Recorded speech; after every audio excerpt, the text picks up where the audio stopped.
Okay, so you wanted to dive into some Brazilian history and culture. Right. Well, buckle up, because we're going deep into the life of this guy, Eurípedes Barsanulfo. And let me tell you, this is a story you won't forget. Yeah, he's like one of those figures where you're like, wait, really? This guy was for real. And the best part is, it's all true. Seriously, you'll think we're making this stuff up. Picture this. Early 1900s Brazil Catholicism is king, but there's this whole spiritualism movement bubbling up. And Barsanulfo, he's right there in the thick of it. Total cultural crossroads, right? And Barsanulfo, he's not just watching from the sidelines either. Teacher, politician, journalist, the guy did it all. Oh yeah, and did we mention the whole medium thing? Right. Like, talk about wearing many hats. It's Yeah. wild, even for today. You don't see that kind of range in people often. Makes you think about what drove him, this need to connect with something bigger. And that's where the spiritualism thing really kicks off. It all starts with a family seance. Okay, but this isn't your grandma's tea and tarot cards kind of seance. No, we're talking full-on phenomena happening at his family's farm, Fazenda Santa Maria. Spirits, objects moving, the works. It's important for people to remember, like, if you're not familiar with spiritualism, this wasn't just about talking to dead people. It was about understanding what happens after we die. Like, are we just gone, or is there something more? Big questions, right?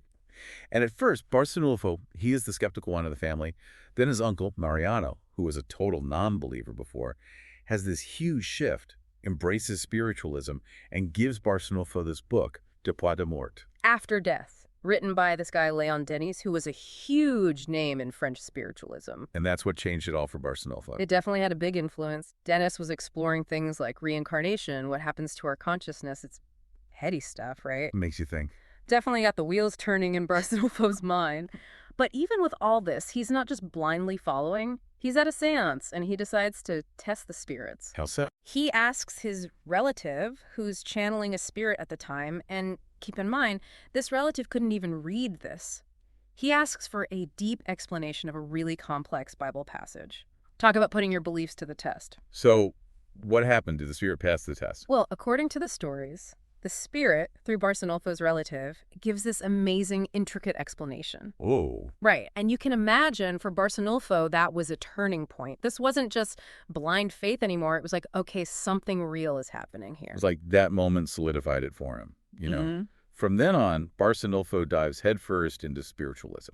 Yeah, and not just in a, oh, this is interesting kind of way. He goes all in. And that leads him to do something pretty incredible. He starts his own school. This is where it gets really interesting, right? The Collegio Allan Kardec. Exactly. And remember, this is the early 1900s in Brazil. Free education, especially for poor kids, orphans, practically unheard of. So Barsanulfo is like, hold my notebook, I've got this. Pretty much. He's opening doors, providing opportunities these kids wouldn't have dreamt of. And get this, the curriculum. It wasn't just your standard reading, writing, and arithmetic. Okay, now you've got my attention. What did he teach? Alongside the regular subjects, and of course religious instruction, because spiritualism, he includes astronomy. Astronomy. Now, that's a curveball. Why astronomy? It's actually pretty brilliant when you think about it. Barsanulfo saw this really strong link between the spiritual and the scientific. Like understanding the universe helps you understand your soul. Right. He's pushing these kids to expand their horizons, literally and metaphorically. Don't just look down at your books, look up at the stars. I love that. It wasn't just teaching, he was shaping minds. And it went beyond the classroom too, right? Didn't he also have that pharmacy? The Farmacia de Serpi? Yep, Serpia, his nickname. And it wasn't just any pharmacy. This was a lifeline, especially for folks who couldn't afford regular doctors or maybe didn't trust them. So he was like the neighborhood healer. Basically. Barsanulfo combined his knowledge of homeopathy and traditional remedies with his spiritualist practices. He helped a lot of people. And some of the stories about his healing, they're pretty out there. Like, are we about to talk about the bilocation thing? Might as well. I mean, where else are you going to hear about a guy supposedly delivering a baby while teaching a class? It's like something out of a movie. Right. Whether you believe it or not, it just shows how much he captivated people. There was this aura around him, like he could do anything. But not everyone was on board with all of this, were they? Fame often comes with a price. Oh, yeah, and for Barsanulfo, the more popular he got, the more controversial he became. Hmm. And then came the debate. 1913, it all came to a head. Oh, yeah, the showdown. Barsanulfo versus the Catholic priest. This was big. It was huge, a total clash of titans. Yeah. Traditional religion versus this new spiritualism movement. And a massive audience, right? Everyone wanted to see how it would play out. It was about so much more than just religious beliefs, though. It was about authority, tradition, progress. People were hungry for change, and Barsanulfo represented that. And then leading up to this debate, Barsanulfo really stirs the pot. Claims he astrally attended one of the priest's earlier sermons. Can you imagine? Talk about bold. He's basically saying, I was there in spirit form listening to everything you said. That's next level confidence right there. Yeah. So what happens when you challenge the church so publicly back then? Well, remember, he's practicing medicine without a license at his pharmacy.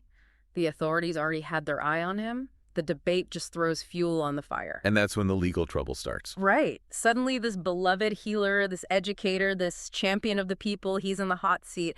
And, reading the court documents from this time, it really gives you a sense of just how much he was up against. It's kind of tragic, This guy, Barsanulfo, fighting for what he believed in, butting heads with the authorities, all while the whole town's watching. Talk about pressure. And then, to top it all off, he gets hit with the Spanish flu. 1918, right in the middle of that pandemic. Just 38 years old. Gone way too soon. The saddest part, even when he was sick, even when he was struggling, he didn't stop helping people. Wow. Talk about dedication. Right. He never lost sight of his purpose. So what do you think? True healer. A man of his time. Or maybe a little bit of both. I mean, how do you even define that, right? He was this fascinating mix of spirituality, activism, intellectual curiosity. Not to mention, he wasn't afraid to ruffle some feathers, challenging norms, pushing boundaries. Yeah, he really wasn't afraid to be himself. And think about his impact on Brazilian spiritualism. He didn't just follow a movement, he helped shape it. And his legacy. People still study his writings today, right? Absolutely. He's considered a pioneer, a compassionate healer, an educator who truly believed everyone deserved a chance. It's incredible. When we started this deep dive, I knew we were in for a wild ride. But Barsanulfo's story, this one really makes you think. It really does. It makes you question what you believe, what's possible. It's a good reminder that history is full of these incredible figures, these hidden gems, just waiting to be discovered. And that's what we're all about, right? Digging deeper, uncovering the unexpected. So to everyone listening, thanks for coming along on this journey with us. We hope you learned something new, maybe even felt your perspective shift a little. We'll keep searching for those hidden stories, those figures who challenged the norm and changed the world. Until next time.